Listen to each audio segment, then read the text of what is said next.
You know how some stories start small?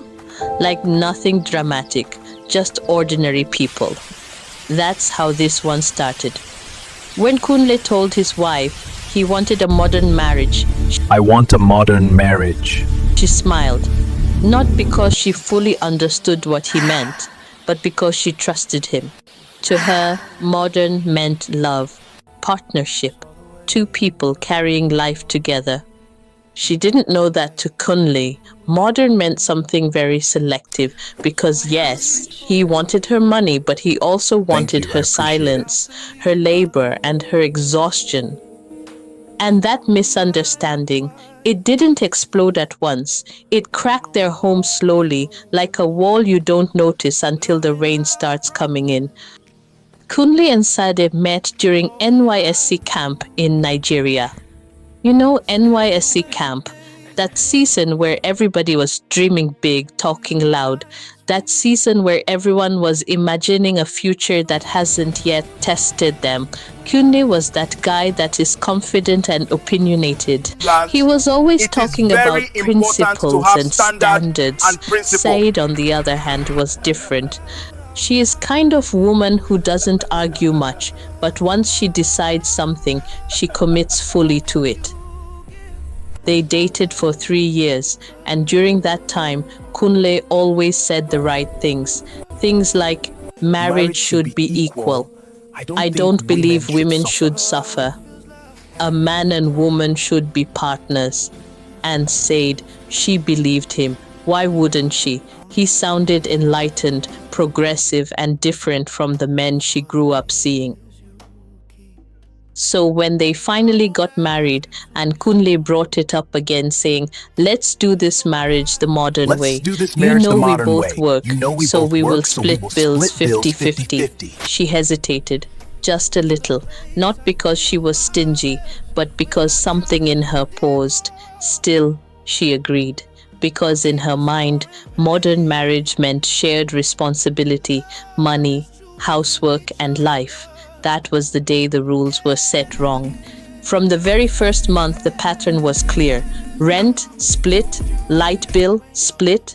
Foodstuff, split. Fuel, internet, Light bill, outings, foodstuffs, fuel, emergencies, internet, and all emergency split. bill. But inside the house, Said woke up by 5 a.m. every day. She cooked before work so they wouldn't eat out. She cleaned on weekends. She washed clothes. She planned meals. She remembered birthdays. She hosted visitors, his visitors especially. Kunle came home, dropped his bag, stretched his legs, and reached for his phone. One evening, after a long day, Said asked gently, "Can you help me with the dishes?" He laughed, not kindly, not apologetically. He laughed like she had said something funny. Can you help me with the dishes? Said, Said, you know that's that is a women's woman's work job." now. She smiled awkwardly. She thought it was a joke. It wasn't. Another night, another long day. Said was exhausted. Her body hurt in places she didn't have names for. She asked again, softly, "Please, can you help me wash plates tonight? I'm really tired." Kunle frowned. His tone changed. So because we split bills, you now want to turn me into a houseboy? That word, houseboy, it landed heavy. Said tried to reason. But you said marriage should be equal. Kunle snapped back. Equality doesn't mean I should enter kitchen. My father never washed plates once. That was the moment something inside her cracked. She didn't shout. She didn't argue. She just went quiet. And that's how resentment grows, not loudly, but silently. One Saturday morning, Sad woke up and did nothing. No cooking, no sweeping, no washing. She paid her half of the bills, and she sat down. By afternoon, Kunle was restless. Sad, what's for lunch? I didn't cook. He laughed. You are You're joking? joking. She wasn't. Evening came. The house was still dirty, plates still in the sink. Kunle exploded. What kind of nonsense is this? Are you trying to punish me? Said looked at him, calm, tired, clear. No, I'm just practicing the modern marriage you wanted. Silence, heavy silence. That night, everything poured out. Sad cried, not loud, but deep. You want equality only You when want it equality only benefits when it you. benefits you. You You want want my my money, but not my but not exhaustion. You my want partnership in exhaustion. bills, but You tradition want and comfort. partnership in bills, but tradition in comfort. Kunle shouted, defensive, wounded pride.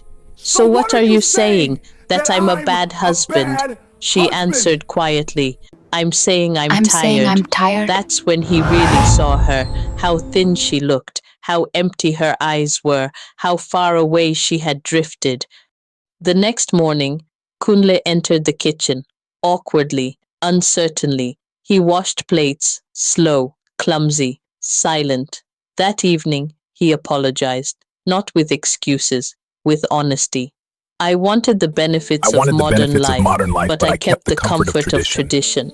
I was I was unfair. unfair. It didn't fix everything instantly, but it opened the door for learning, for unlearning, for real partnership. Marriage is not 50-50 when it's convenient. It is 100-100 every day, because equality is not about splitting money. It's about sharing responsibility, respect, sacrifice, and listening before silence turns into distance. So tell me, should marriage be 50-50 or 100-100? I love you. Was Said right to protest, or should she have endured? Let's talk. You know how some stories start small? Like nothing dramatic, just ordinary people. That's how this one started. When Kunle told his wife he wanted a modern marriage, I want a modern marriage. she smiled. Not because she fully understood what he meant, but because she trusted him. To her, modern meant love, partnership, two people carrying life together. She didn't know that to Kunle,